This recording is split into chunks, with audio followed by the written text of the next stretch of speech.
So I went in the gun store the other day and I asked old boy in there, I said, "Hey man, where do you keep your bullets at?" He said, "What kind?" I said, "Kind of go in my gun." So he pointed over the place and I walked over there. Man, I got over there, I understood what that old boy meant then, because they had all kinds of bullets. I mean, just row after row of bullets. There was big ones, little ones, fat ones, skinny ones, pointy nose, round nose, flat nose. I mean, to tell you what, they had a bigger selection than a Chinese orphanage. Hey everybody, welcome back to Rusty Guns. So as you probably gathered from Junior, we're going to be talking about some bullets today. So I've just brought out a few here. Now these are actual bullets, okay? These things like this one here, or this, or this. These are bullets. These that you see like that, those are rounds, okay? Or ammunition, whatever you want to call it. But the part of it that comes out of the barrel of your gun, this is the bullet. This is what is actually impacting the target, for those people that may not know. So, there's lots of different types. Like you have standard ball ammunition, round nose. You have your wad cutters, like this, have that flat tip on them. So you have your hollow points. Some are a little bit harder than others. So this one here is a black talon. This is a Speer Gold Dot. And then you've got, just your solid lead bullets. This would be a cowboy load.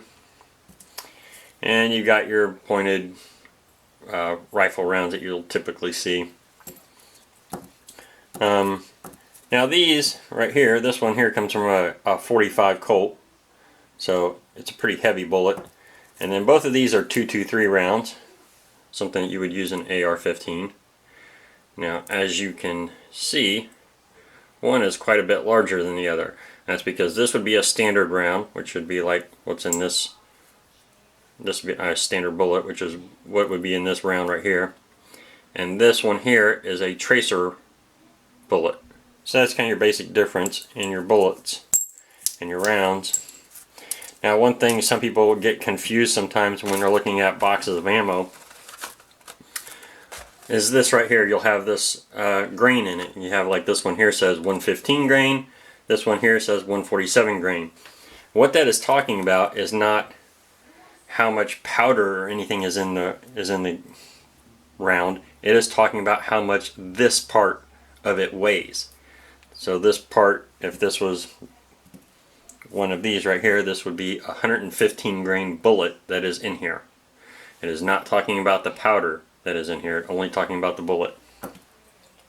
So that's what you have on there. And then you have, of course, this one says Full Metal Jacket on it. This one just says FMJ, which stands for Full Metal Jacket. A Full Metal Jacket would be a round similar to this, which you can see is jacketed all the way on the bottom of the round. One that is not a full metal jacket, but is simply like a jacketed round, would be like this one here, where you can see the lead, that the jacket doesn't come all the way around the back end. It's still lead on the back end of it. So that would be kind of the difference in those. Okay, so the next thing I want to show you is the powder charges that go into a round. Because maybe you want to know, maybe you don't want to know, I don't know. But here we go anyway. So this up here, let's see if I can zoom this in, or maybe I'll just raise it up. This right here is for a 115 grain jacketed bullet. And we're just going to pick one of these powders, which over here is the brand name of the powder, the company that makes it. So I am going to take, let's use the Accurate. We use this Accurate number 7 right at the top. That'd be the easiest. So if you use this Accurate number 7 at the top, it says your starting grains for your powder should be 7.9. Now if you compare that to a lead bullet, it would be 7.8. So it's not much of a difference, just a small difference. Now if we move this up, and let's go to a 124 grain jacketed bullet, okay, right here. So over here we were at 115 grain jacketed, now we're going to be at a 124 grain jacketed, so a heavier bullet. Now if we go down to the Accurate, number 7, you would expect this to, some people would think, oh, it's going to be more powder because the bullet's heavier. Actuality, it's 7.2.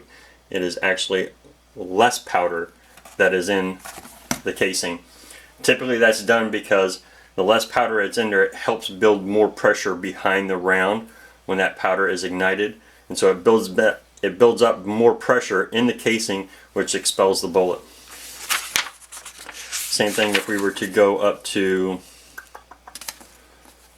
147 grain jacketed bullet.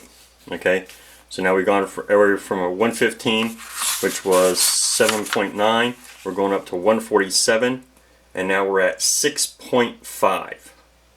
So we've dropped over a full grain, going up, you know, about 30, going up about weight in 30 grains for the bullet. So the heavier the bullet, typically the less powder is going to be used in it. So that's just something that I thought you guys should be aware of, you know, to not think that, oh, it's a heavier bullet so it's got more powder in it. That's not the case. It's actually less powder because it allows, when the powder ignites, it generates more combustion inside the casing, and that's what expels the bullet out.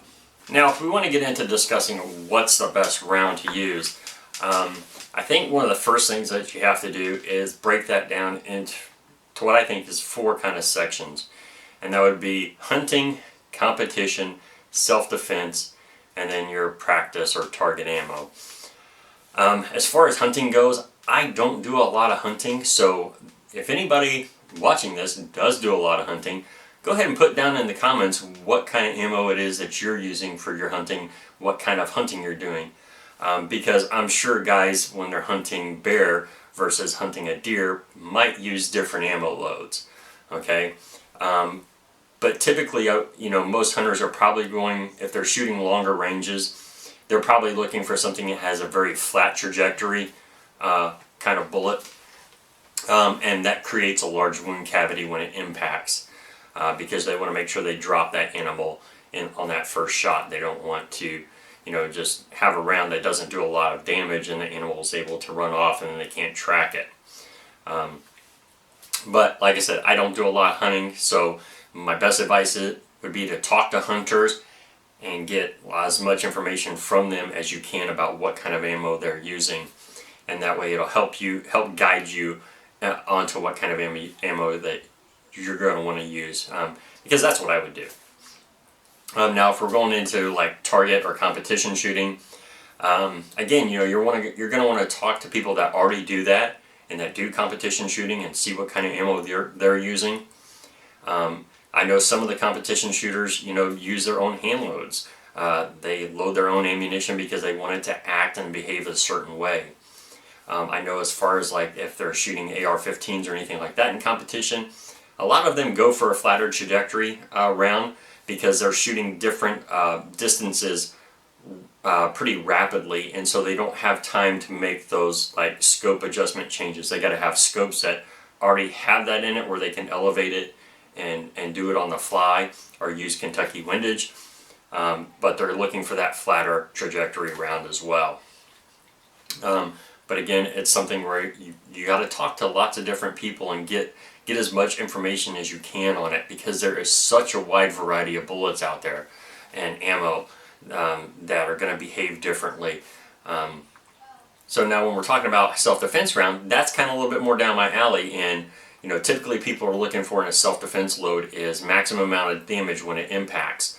So that's where you're typically looking at those hollow points. And you've got to do the research because there are so many different companies out there making them. There's so many different types out there, and they don't all typically behave the same way. Carrying some ball ammunition with you isn't a bad thing. Some people carry extra mags with them just in case they needed a little bit extra penetration power, because the ball ammunition will typically penetrate a little better than the hollow point ammunition. So, but that's a situational thing. You might not always need that, but every now and then you might need that little bit of extra penetration. So again, it's research and study and, you know, taking the time to find out what works best for you. I will say in the self-defense kind of ammo situation, looking at really high dollar ammo versus somewhat a little bit lower dollar ammunition, like in hollow points, You know, if we're talking in an actual self-defense situation, you're typically not very far away from the other person when you're having to do this shooting. So it really doesn't make that big of a difference, honestly. I mean, I know people are going to argue with me about it, but honestly, when you're standing 5 yards away from somebody, you're able to put rounds on target. It doesn't really make that much of a difference whether that round cost, you know, $1.50 or it costs 75 cents. You know, it's not really going to make that big of a difference, and especially in accuracy wise, it's not going to make that big of a difference. Now, if you start stepping back in yardage and we're going back 25 yards, that little bit more premium ammo might be able to hold groups a little better than that lower ammunition, you know, that lower dollar stuff. But again, that's a situation where you have to think, how often am I going to be shooting at that distance? Is it really that necessary for me to spend that kind of money on that kind of ammunition? So it just becomes a battle, you know, all depending on what you want to get out of it. Now, target ammunition. Tons and tons of round nose or target ammunition are solid lead bullets out there that you can use. Be sure that the gun that you have can shoot solid lead ammunition. If you shoot a lot, if you try to shoot a lot of lead ammunition through a Glock, it will actually build up lead inside the barrel and could cause a major malfunction with the gun. So be sure that you can shoot, that you can and that it's recommended to shoot solid lead ammunition through your gun and through your barrel. But other than that, target ammunition, that can encompass all of that stuff. Every single brand out there it can encompass, because even if you buy that really high dollar ammo for your self-defense, you want to make sure that you actually practice with that stuff every now and then, because it will act a little bit differently than just your normal, you know, target ammunition. If you're using a 114 grain target ammunition, but then you're using maybe a 134 grain hollow point ammunition, it's going to behave a little bit differently. As we talked about, the weight of the bullet's a little bit different, the amount of powder that goes into the round is a little different, so it's going to actually behave a little different, and you want to be used to that. You don't want it to be a complete shock if you shoot it for the first time. So target ammunition encompasses all of it, no matter what. Everything that you shoot or that you buy, you should practice with at some point in time. Man, I hope I didn't overwhelm you guys with all of that bullet and ammunition talk, but you know, I felt it was kind of necessary because, you know, as Junior said in that video, it can be kind of overwhelming because there's so much stuff out there, and it can be just like, man, where do I even start? There's so much to choose from. What's the best kind? What do I do? What do I use? And I think one of the best pieces of advice that I can give is that, you know, go out there, find a round that you want to use, shoot it a little bit, and then maybe, you know, next time buy a little bit more expensive ammo, shoot that and see if you like it better or not. You know, don't get stuck on just buying one particular brand of ammo and never shooting anything else, because you could be missing out on something that's going to work a lot better for you. But anyway, I hope you guys enjoyed it. God bless y'all. Take care. I'll see you next time.